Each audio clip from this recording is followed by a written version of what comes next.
여인이 낳은 자 중에 가장 큰 자라 불리우던 세례 요한의 이야기가 예수님의 이야기와 겹쳐 있습니다.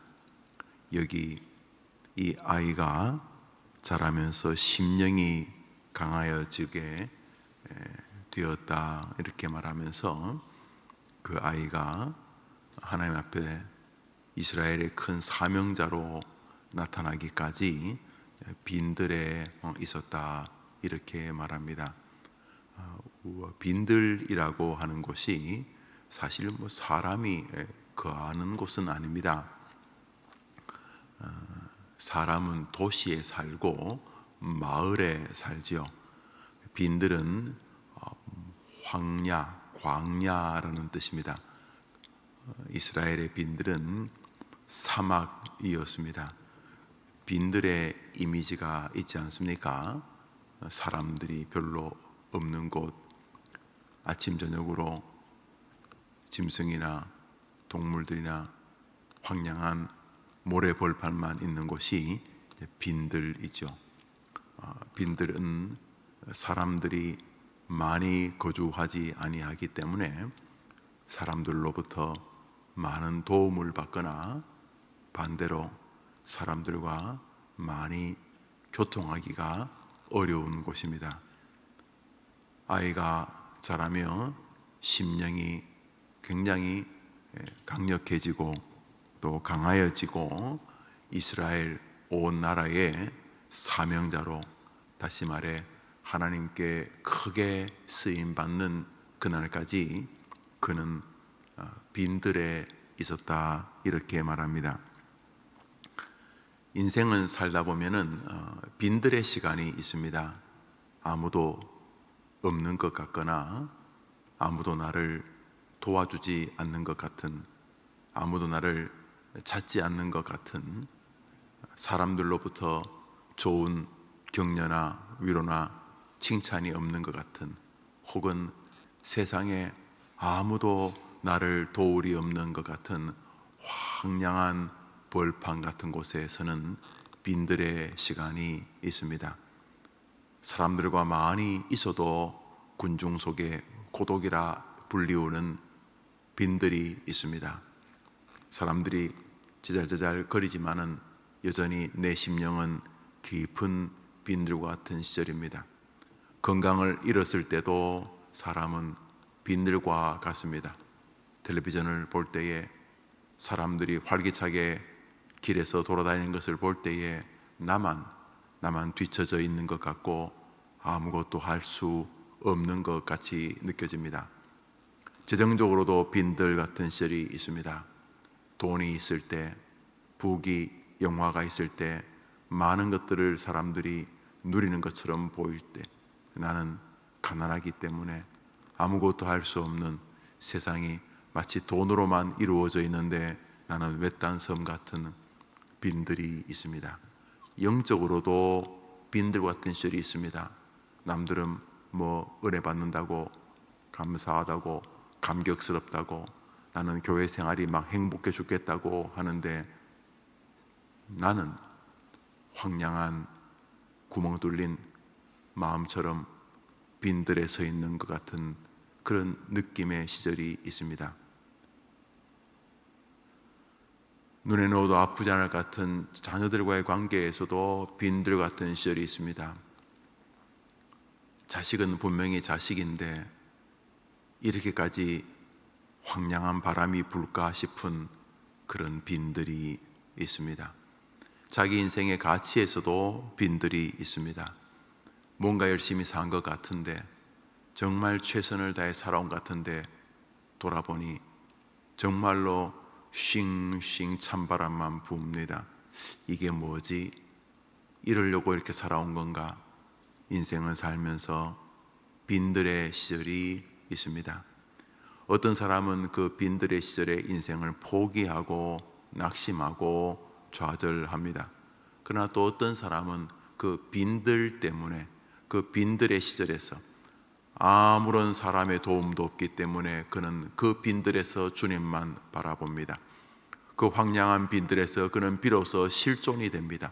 진짜 인간, 사람들하고 부딪혀 웃고 웃으면서 사는 게 진짜 같았지만은 그것은 다 연극이었고, 진짜 하나님 앞에서 벌레와 같고 먼지와 같은 진짜 자기를 만납니다.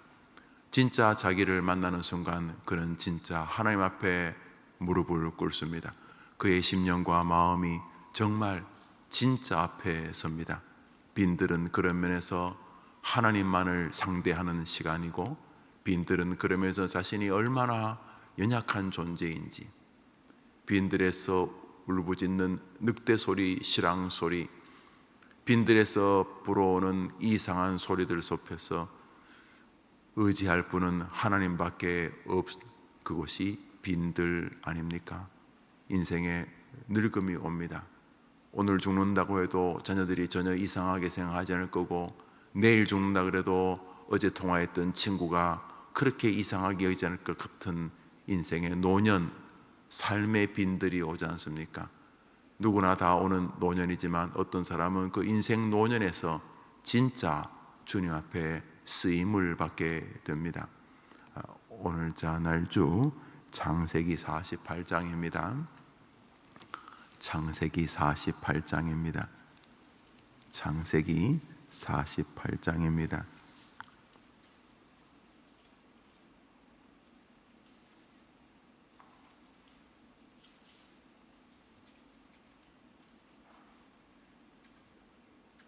(1절을) 한 절 읽겠습니다.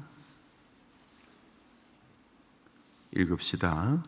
이 일 후에 어떤 사람이 요셉에게 말하기를 내 아버지가 병들었다 하므로 그가 곧 두 아들 므낫세와 에브라임과 함께 이르니, 지금 야곱이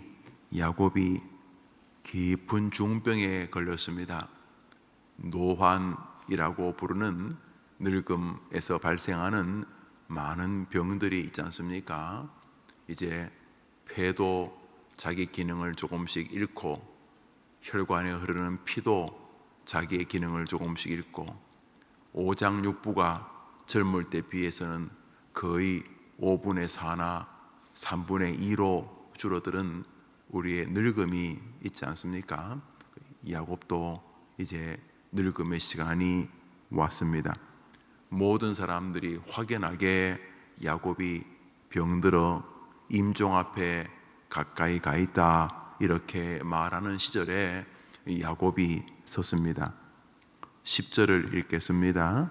10절 읽읍시다. 시작. 이스라엘의 눈이 나이로 말미암아 어두워서 보지 못하더라. 요셉이 두 아들을 이끌어 아버지 앞으로 나아가니 이스라엘이 그들에게 입맞추고 그들을 안고, 이스라엘이 야곱이죠. 야곱이 야복 강가에서 하나님과 씨름하고 절규하고 기도하는 동안 내가 너를 이스라엘이라고 이름을 하나 다시 주마. 그래서 야곱 이스라엘이 병행에 쓰이지 않습니까? 이스라엘이 눈이 어두워졌다. 나이가 많이 든 거죠. 눈이 많이 어두워져 가지고 요셉이 아버지 손자들입니다. 므낫세와 에브라임 데리고 왔습니다. 이렇게 말을 합니다. 눈이 많이 어두워졌으니까 누가 에브라임인지 누가 므낫세인지를 잘 분별하지 못할 만큼 나이가 많이 들었습니다. 한번 말하면 될 것 같은데 이 성경에서 창세기 48장에서 야곱이 병들었다, 야곱이 눈이 어둡다 자꾸 이렇게 말하는 이유가 빈들이 이 사람 앞에 온 것입니다. 뭐 건강할 때는 천리도 한 걸음, 모든 음식도 맛이 있고 그랬는데 인생 노년이라고 하는, 이제는 뭐 약도 별 힘이 없고 용한 의사도 별 도움이 안 되는 황량한 빈들에 선 것입니다. 말씀드렸죠. 빈들, 사람이 별로 도와줄 수 없는 곳, 사람도 없는 곳, 그저 아침 저녁으로 정갈이나 사막의 뱀이나 사막의 늑대나 사자 소리나 들리는 곳, 빈들, 오직 벌판과 하나님밖에 없는 곳, 그리 의지할 곳이 하나님밖에 없는 곳이 빈들의 이미지 아닙니까? 야곱이 병들었고 눈이 잘 보이지 않습니다. 아들이 애굽의 최고의 벼슬아치 총리니까 당대 최강국이었던 애굽의 용한 의사들이 요셉의 아버지 야곱을 도와주지 않았겠습니까? 안 된 것입니다. 이제 정말 인생의 빈들에 섰습니다. 누구도 도울 수가 없는 인생 빈들 말입니다. 성경에서 그가 눈이 보이지 않고 병든 존재라고 말합니다. 16절을 읽겠습니다. 읽읍시다. 시작. 나를 모든 환난에서 건지신 여호와의 사자께서 이 아이들에게 복을 주시오며 이들로 내 이름과 내 조상 아브라함과 이삭의 이름으로 칭하게 하시오며 이들이 세상에서 번식되게 하시기를 원하나이다. 지금 이 야곱이 침상에 비스듬히 걸터 앉아가지고 이제 두 손자 요셉의 두 아들 므낫세와 에브라임을 축복하는 장면입니다. 그가 축복할 때에 자신의 인생을 이렇게 정리합니다. 나를 모든 환난에서 건지신 여호와의 사자가, 여호와께서 이 말이죠. 나를 모든 환난에서 건지신 여호와께서 살아보려고 아버지 속이고 형에서 속이고 속고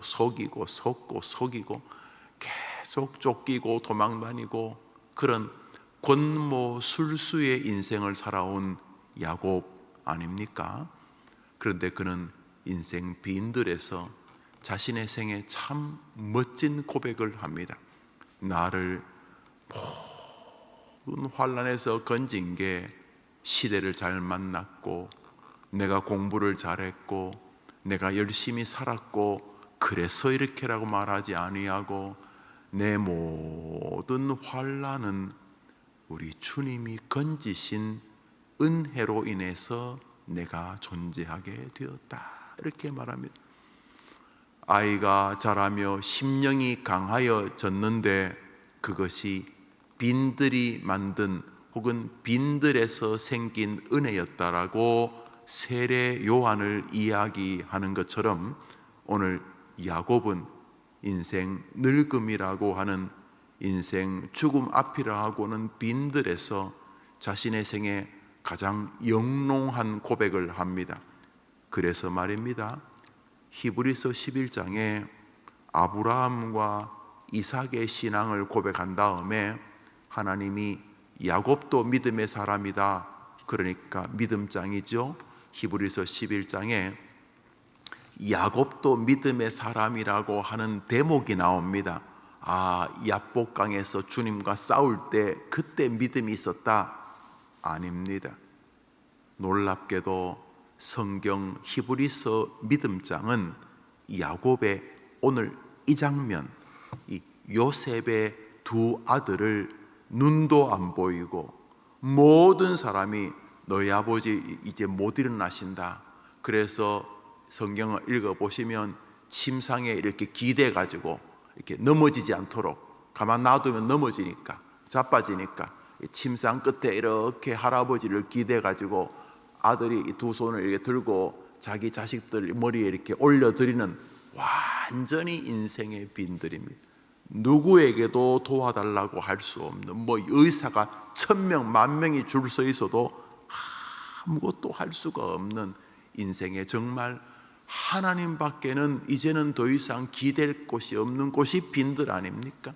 거기서 요셉의 두 아들을 축복하는데 저렇게 말합니다. 나를 모든 환난에서 건진 건 나의 탁월한 지혜였다. 이렇게 말하지 않고 내가 요령이 좀 있잖아. 그렇게도 말하지 않고 이 야곱은 나를 모든 환난에서 건진 것은 하나님이셨다라고 말합니다. 인생 빈들에서 그는 자신의 생애 최고 영롱한 고백을 합니다. 히브리서 11장은 그 순간을 콕 짚습니다.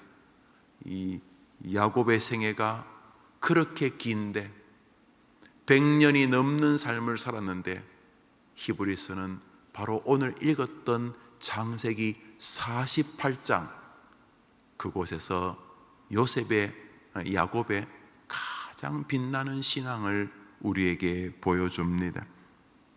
오늘자 날주의 병행 본문이 되겠지요. 히브리서 11장을 잠시 보겠습니다. 히브리서 11장입니다. 히브리서 11장입니다. 히브리서 11장입니다. 21절을 읽겠습니다. 히브리서 11장 21절 읽읍시다. 시작. 믿음으로 야곱은 죽을 때에 요셉의 각 아들에게 축복하고 그 지팡이 머리에 의지하여 경배하였으며, 바로 이 장면입니다. 그가 죽어갈 때에 인생의 최고의 빈들이 아무도 못 도와줘요. 자식들이 1000명이 손을 잡고 있는다고 한들, 세계 최고의 병원에서 최고의 의료기구, 최고의 의료진들에 의해 둘러싸여도 죽음이라고 하는 빈들은 누구도 끼어들 수가 없는, 오직 하나님과 자기밖에 없는 사막 팔레스타인 광야 모래 언덕에 있는 것 같은 것이 빈들 아닙니까? 누가 뭘 돕습니까? 산삼 녹용 안 됩니다. 인생 죽음 앞에 서 있습니다. 정말로 빈들입니다. 그런데 성경은 야곱은 그 빈들의 시간에 가장 믿음의 사람이었다. 우리 히브리서 11장 별명이 있잖아요. 믿음장. 요한복음 15장 동거장, 나는 포도나무에 너희는 가지니 이러면서 동거장 이렇게 이름을 붙이고, 고린도전서 13장에 사랑은 언제나 오래 참고 사랑장 이래 부르는 것처럼 이 믿음장으로 불리우는 이 히브리서 11장의 이 야곱의 생애를 요 부분을 딱 찍어서 야곱은 믿음으로 이렇게 말하지 않습니까? 인생에 가장 기력이 없는 바로 그 순간에 그는 정말 빈들에 섭니다. 오직 하나님과 자기밖에는 없는 곳, 빈들. 고린도전서 오늘자 날주 2장입니다. 고린도전서 2장입니다. 고린도전서 2장입니다.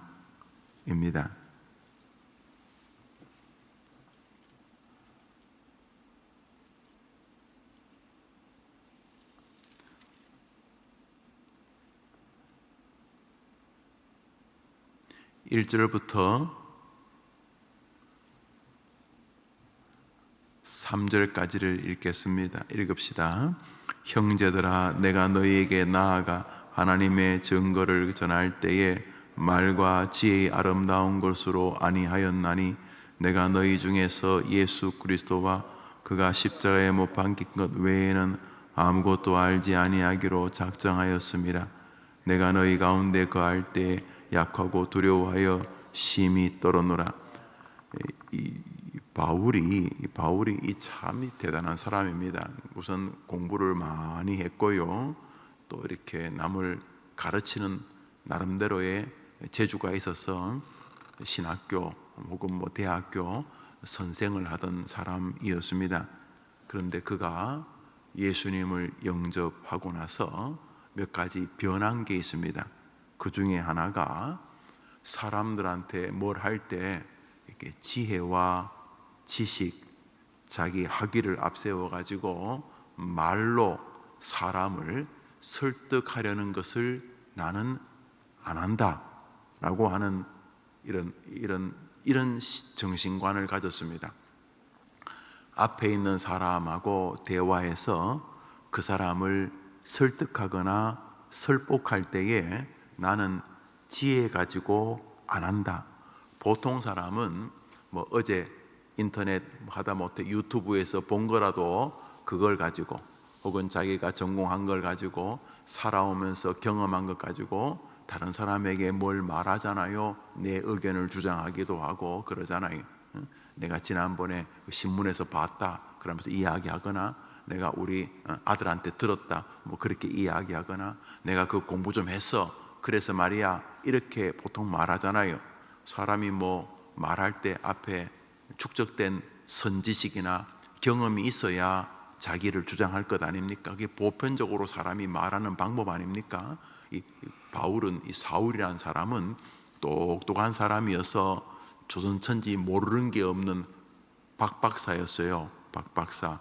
이 사람은 자기 지식에 대한 확신 때문에 사람까지 죽였어요. 스데반 집사님을 죽인 게 그냥 충동에 죽인 게 아니라 자기 생각, 자기 논리, 자기 조직, 자기 확신에 의해서 죽인 거예요. 내가 책임질게, 이게 사울의 책임 정신이었어요. 이 사람은 사람을 죽일 만큼 자기 지식에 확신이 있는 사람이 대단한 사람이죠. 자기 확신 가지고 사람 죽이는 게 쉽지 않거든요. 쉽지 않잖아요. 고등어도 갈치도 아니고 사람을. 그래서 이 사울이라는 사람은 말 그대로 똑똑한 사람, 자기 지식, 자기 신념, 자기 지혜에 대한 굉장히 강력한 확신을 가지고 있었던 사람이죠. 그런데 무슨 일이 벌어졌는지 오늘 본문에 보면, 나는 내 지혜와 지식으로 앞사람을 설득하려는 마음을 버렸다 이렇게 말합니다. 그러니까 뭐 어제 본 이야기, 뭐 신문 쪼가리 가지고 이 사람을 아예 설득하려고 하지 않는다. 우리 보편적으로 사람들이 말하는 방식이 있는데 바울은 아예 포기했다 이렇게 말합니다. 4절을 읽겠습니다. 4절을 읽습니다. 읽읍시다. 내 말과 내 전도함이 설득력이 있는 지혜의 말로 하지 아니하고 다만 성령의 나타나심과 능력으로 하여, 오늘 본문에 보면은 1절과 4절에서 형제들아 내가 너희에게 나아가 하나님의 아름다운 증거를 너희들에게 전할 때에 말과 지혜의 아름다운 것으로 하지 않았다. 나는 말과 지혜로 너희들에게 뭐 내 뜻을 관철시키려고 이제는 안 한다. 여러분, 이게요 그냥 나오는 말일 수가 없어요. 모든 사람은 앞사람을 설득하려고 공부를 하거나 자료를 정비하거나 그러거든요. 그렇잖아요, 그죠? 그런데 이 바울, 이 똑똑한 사람은 나는 더 이상 지혜와 나의 언변으로, 나의 말재주로, 나의 경험으로 더 이상 사람을 설득하지 않는다. 그 방식을 나는 끝냈다 이렇게 말하는 거죠. 그리고 하는 말이, 나는 예수 그리스도와 그분의 십자가와 성령의 도우심으로만 너희들에게 전도할 거다. 나는 그동안 내가 이리저리 살면서 덕지덕지 붙은 PhD 학위, 박사 학위, 뭐 이런 뭐 경험, 경륜, 나는 이런 것 가지고 너희들에게 뭘 말하려는 것을 나는 다 포기했다 이렇게 말합니다. 그냥 나오는 말이 아니고 빈들이 있었습니다. 그는 예수 그리스도를 다메섹 도상에서 만나고 완전히 멍해졌습니다. 이게 뭐지? 이게 뭐지? 예수 죽었잖아. 아니 예수가 죽었는데 예수가 부활했다 그래가지고 부활하고 이런 건 하나님밖에 없는데 예수를 뭐 엘리야나 이사야나 뭐 훌륭한 선지자라 그러면 내가 이해하겠는데 예수가 하나님이다, 이것들이 하나님을 욕보인다 그러면서 예수 부활했다는 인간들 지금 죽이러 다니고 있는데, 사울아 사울아 너가 왜 나를 핍박하느냐, 너가 왜 나를 박해하느냐, 누구시니까? 나는 너가 박해하는 예수다. 하늘로부터 그 소리와 밝은 빛을 본 다음에 이 바울이란, 이 사울이라는 청년이 완전히 멍해진 것입니다. 그동안 자신이 가지고 있던 모든 학문과 지식이 쓰레기가 되는 순간이었습니다. 그리고 나서요, 바울이 뭐 했냐 하면 아라비아 사막에서 3년 동안 들어오지도 나가지도 않고 광야 빈들에 있습니다. 바울은 주님 만나고 총 나간다, 칼 나간다 이렇게 강단에 서지 않았습니다. 바울은 예수님 다메섹 도상에서 만나고 광야 빈들에서 3년 동안 야곱이 죽을 때에 세례 요한이 심령이 강하여질 때에 있었던 빈들의 시간을 겪습니다. 자청한 빈들이라고 보아야 할 것입니다. 복된 아침입니다. 우리 인생에 때로 빈들이 있습니다. 너무 빈들의 시간이 힘들어서 이 빈들을 탈출하고 싶어서 이 빈들은 저주인 것 같아서 괴로워하는 시절들이 있습니다. 그러나 조금만 더 생각해 보면 그렇게 돈이 없으니까 돈 때문에 하나님께 인생 가운데 매어 달리는 빛나는 시기가 있는 것 아닙니까? 천국, 하늘나라 가면 돈 필요 없어요.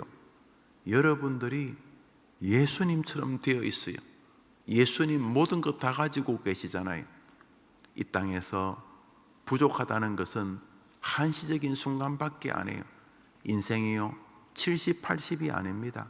인생이 7,000살, 8,000살이 아닙니다. 인생이 100만 살, 200만 살이 아니고 우리 영혼은 안 죽습니다. 우리 인간은 영생불멸의 존재입니다. 우리는 그리스도처럼 삽니다. 우리는 영원한 존재입니다. 그 영혼에서 비추어 볼 때 8, 90은 장난 같은 것 아니겠습니까? 그렇다면 인생의 빈들은 주님과 깊어지자고 주시는 주님이 우리에게 손짓하는 은혜의 시간이 틀림없습니다. 병들었을 때 그는 비로소 진지해진다, 이런 사람 많이 보지 않습니까? 인생을 살면서 우리는 날마다 나름의 빈들을 지납니다. 아침에 눈을 떴을 때 오늘 하루가 어떻게 진행될지 여러분도 저도 잘 모르지 않습니까? 그런 면에서 오늘 하루를 잘 사는 길은 오늘 하루의 주관자이신 하나님과 가까이 지내는 것 아니겠습니까? 그런 면에서 우리는 날마다 빈들에 서 있습니다.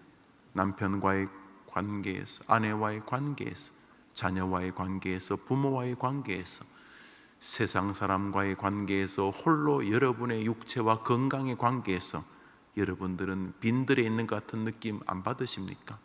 아무도 없는 것 같은, 뭐 북적거리긴 하지만은 사실은 하나님과 나밖에 없는 실존의 세계가 빈들 아닙니까? 그러면서 우리 모두는 날마다 빈들을 살아가고 있습니다. 오늘 주님과 관계가 빛난다면 거기서 여러분은 하나님으로부터 믿음의 사람이라고 인정받으시게 되실 것입니다. 빈들에서 사울은 바울이 되어집니다.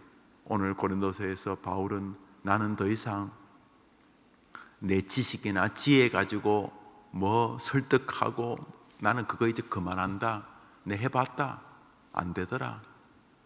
오직 하나님의 성령이 도와주셔야지만 되더라. 오직 하나님이 개입해 주셔야만 되더라. 빈들의 결과가 아닙니까? 인생의 노년에 아무것도 할 수 없을 때에 야곱은 나를 모든 환난에서 건지신 분은 돌아보니 하나님이셨다. 그는 인생 노년 아무도 그에게 더 이상 육체의 강건함을 기대하지 못하는 그 인생 노년의 빈들에서 히브리서 기자가 그는 믿음의 사람이었고 라고 기록하는 영광의 역사를 쓰지 않습니까? 세례 요한은 빈들에서 비로소 용사로 자라게 되지 않았습니까? 그런 면에서 여러분이나 여러분 자녀에게 오는 빈들을 너무 빨리 해결하려고 하지 마십시오. 그 사람의 빈들은 그와 하나님과 깊어지는 은혜의 시간일 수 있기 때문입니다. 오늘 하루도 여러분의 하나님과 승리하는 은혜의 날 되기를 축복합니다. 주님 가르친 기도로 예배를 마치고 자유롭게 기도하고 하루를 출발하겠습니다. 하늘에 계신 우리 아버지여, 이름이 거룩히 여김을 받으시오며 나라의 마옵시며 뜻이 하늘에서 이룬 것 같이 땅에서도 이루어지이다. 오늘날 우리에게 일용할 양식을 주옵시고 우리가 우리에게 죄 지은 자를 사하여 준 것 같이 우리 죄를 사하여 주옵시고 우리를 시험에 들게 하지 마옵시고 다만 악에서 구하옵소서. 내게 나라와 권세와 영광이 아버지께 영원히 있사옵나이다. 아멘. 기도합시다.